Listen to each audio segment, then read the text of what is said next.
Alright, what up YouTube? It's the Night Saint here back with another video. And this, I'm just gonna upload it because I was trying to stream it, but it wouldn't let me stream. So this is the Tao Te Ching. This is like the part 2. Just that second excerpt that I found in the book. But I'm going through the whole book, so really it's gonna be my interpretation of what I pick up from it. I already read this chapter already, but I'm doing it again to really see if I can grasp it a little bit more. But the title of this is called The Art of Non-Doing, because I believe that's really what it is. I believe it talks about duality and the art of not doing. So let me read the chapter. And this is the version of the Tao Te Ching I got.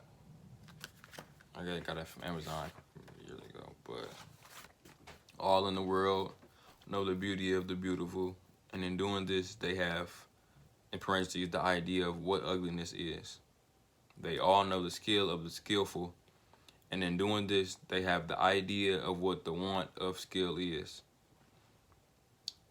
So it is that existence and non-existence give birth to the one, give birth the one to the idea of the other.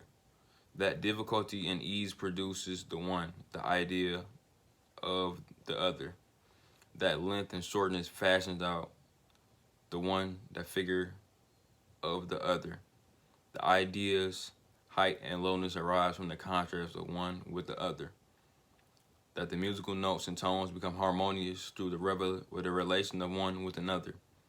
And that being before and behind give the idea of one following another. Therefore, the sage manages affairs without doing anything and conveys his instructions without use of speech. All things spring up, and there is not one which declines to show itself. They grow. There is no claim made for their ownership. They go through their processes. There is no expectation of a reward for the results. The work is accomplished, and there is no resting in it as an achievement. The work is done, but how no one can see it, 'tis this that makes the power not cease to be. Now, I read this like earlier when I was at work, and I was stumped on it for like 20 minutes. I'm like, what do this mean? And like I said, it's not something I never heard before, but it's just how it was spoken is very,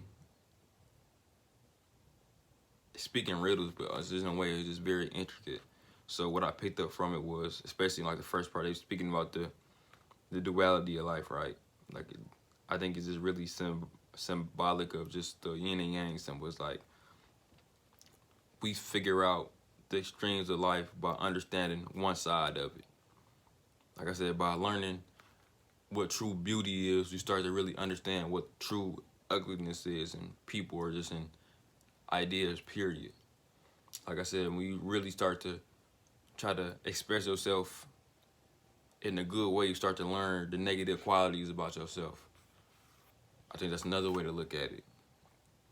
Or even just with just regular good and evil arguments. Like, people that are good and evil are like perceptions. That is like opinions, and it's very like based on someone like one's own experience.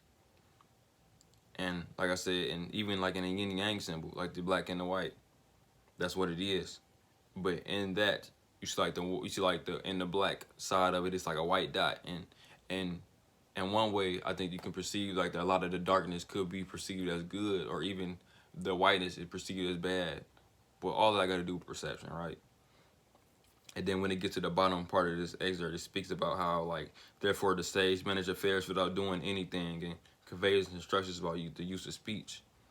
I think that's just the idea of this non-doing. I think that everybody is, in their mind, they're always trying to do something for expected results. And then whenever they fall short, like I said, even myself, whenever I fall short, I get depressed, I get down, I get frustrated, and I really don't feel like doing them anymore. And it's like, that's a lot of people's problem. People are always doing things for a desired result. So they constantly, going through this rabbit hole and basically do this hamster wheel trying to get these desired results, and they keep leading to the same thing. So I guess that's where the idea of people like starting to really differ off from, let's say, the sage, and just start doing non-doing. Like I said, it's really asking people to be unmovable. It's asking people to be very indifferent about life. Like I said, no matter what's the results, maybe even if it's for something personal, let's say people should remain indifferent. Like I said, good if they get a benefit from it. Good if they don't get a benefit from it. Good if it does good for the greater humanity, you know, and they still remain indifferent if it doesn't do anything good for the good of humanity. I think that's really what it's speaking about. But yeah, I'm still processing this one. I know y'all might like, damn, like this nigga, he didn't really say nothing, you know, next level. But it's just like I said, really this channel just for me to really move for the hamster wheel in my brain to really start moving and really just upgrading my thoughts and ideas, really, and to just gain more insight on life. So yeah, if y'all like the video, like, comment, subscribe, and I'll see y'all later. Thank you.